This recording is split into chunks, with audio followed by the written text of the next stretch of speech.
Hi guys, ಎಲ್ಲರಿಗೂ ಕೂಡ welcome back to ಸಖತ್ ಸಮಾಚಾರ ಕನ್ನಡ ಯೂಟ್ಯೂಬ್ ಚಾನಲ್ಗೆ ಎಲ್ಲರಿಗೂ ಸ್ವಾಗತ ಅಂತ ಹೇಳ್ಬೋದು. ಬಿಗ್ ಬಾಸ್ ಕನ್ನಡ ಸೀಸನ್ 12ರ ಕಂಟೆಸ್ಟೆಂಟ್ಗಳ ಆಯ್ಕೆಯ ಅದರ ಜೊತೆಗೆ ಅಪ್ರೋಚ್ ಪ್ರೊಸೆಸ್ ಕೂಡ ಈಗ ಸದ್ಯಕ್ಕೆ ನಡೀತಾ ಇದೆ ಅನ್ನುವಂಥ ಮಾಹಿತಿ ಬರ್ತಾ ಇದೆ.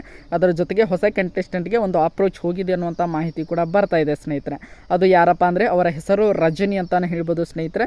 7 ರಿಂದ 8 ವರ್ಷದ ಹಿಂದೆ ಅಮೃತ ವರ್ಷಿಣಿ ಅನ್ನುವಂತಹ ಒಂದು ಸೂಪರ್ ಹಿಟ್ ಧಾರಾವಾಹಿ ಸ್ಟಾರ್ ಸುವರ್ಣದಲ್ಲಿ ಪ್ರಸಾರ ಆಗ್ತಾ ಇತ್ತು. ಆ ಒಂದು ಸೀರಿಯಲ್ನ ನಟಿ ಕೂಡ ಆಗಿದ್ದರು ಅಂತಾನೆ ಹೇಳ್ಬೋದು.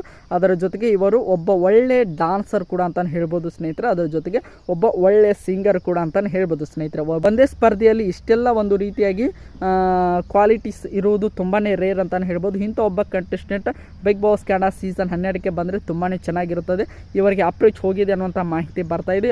ಇವರು ಒಪ್ಕೊಳ್ತಾರಾ ಇಲ್ವಾ ಅನ್ನುವಂಥ ಮಾಹಿತಿ ಇನ್ನೂ ಸದ್ಯಕ್ಕೆ ಬಂದಿಲ್ಲ. ನೋಡೋಣ ಇವರು ಬರಬೇಕಾ ಬೇಡವಾ ಎಂಬುದನ್ನು ಕಮೆಂಟ್ ಬಾಕ್ಸಲ್ಲಿ ಕಮೆಂಟ್ ಮಾಡಿ ಸ್ನೇಹಿತರೆ. ಐ ಹೋಪ್ ಎಲ್ಲರಿಗೂ ಕೂಡ ವಿಡಿಯೋ ಇಷ್ಟ ಆಯಿತು ಅಂತ ಅಂದ್ಕೊಂಡು ಮತ್ತೆ ಮುಂದಿನ ವಿಡಿಯೋದಲ್ಲಿ ಸಿಗೋಣ. ಎಲ್ಲರಿಗೂ ಕೂಡ ಧನ್ಯವಾದಗಳು.